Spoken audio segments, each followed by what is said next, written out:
Right, here we go then. A guided tour of my log cabin in the garden and the sauna inside it.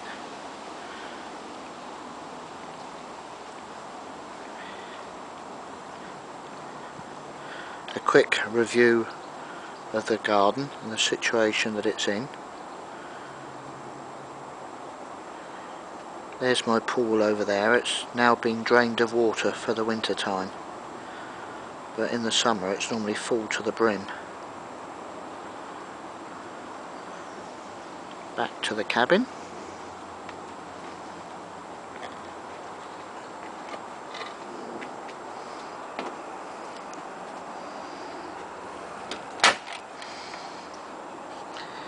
Give it a few seconds for the camera to adjust.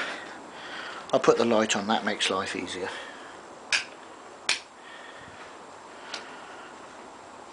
Lovely smell of timber.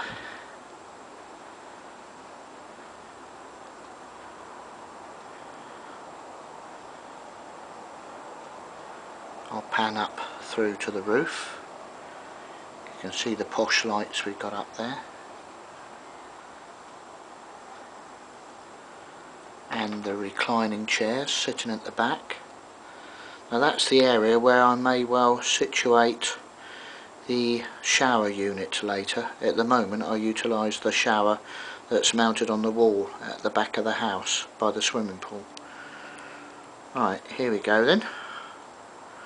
Over to the sauna.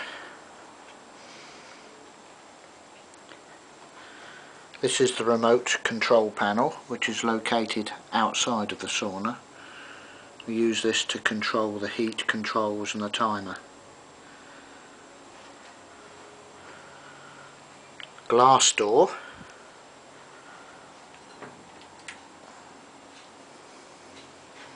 Just take my shoes off before I go in. I don't want to get mucky feet marks on it. The tick-tock tick you can hear is a special wooden clock. Very high temperature resistant wooden clock. I've got spotlights fitted into the roof. Pan down to the benches.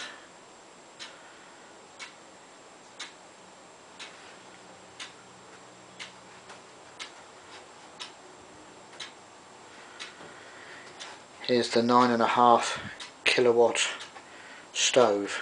That gives off an enormous amount of heat when I first turn it on, but it gradually cuts down as the unit gets warmer. There's several ventilation units built into it, which have, if I just put my hand up there and move, you can see they've got sliders to open and close them. So you obviously need fresh air, otherwise you'd suffocate. Move across to here, we've got the thermometer and hygrometer, which tells you the temperature inside the sauna and also the water content in the air. If it gets too dry, you get horrendously suffocated. There's the thermostat mounted on the wall over there, which is about 6 inches from the roof.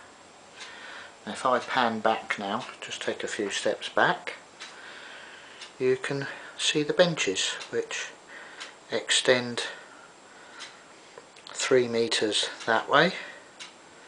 Is it 3 meters? Yeah, 3 meters by 3 meters, isn't it? And 3 meters that way. More than enough. Quite adequate.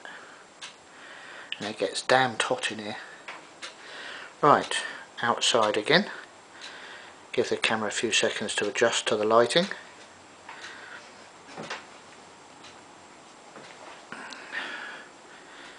A few more reclining chairs down here. Sorry about that.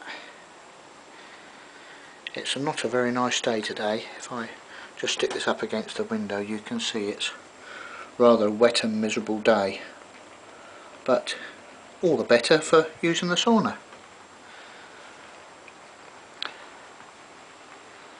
Double glazed windows, both there and here. I've also got an oil stove down there, or an oil radiator.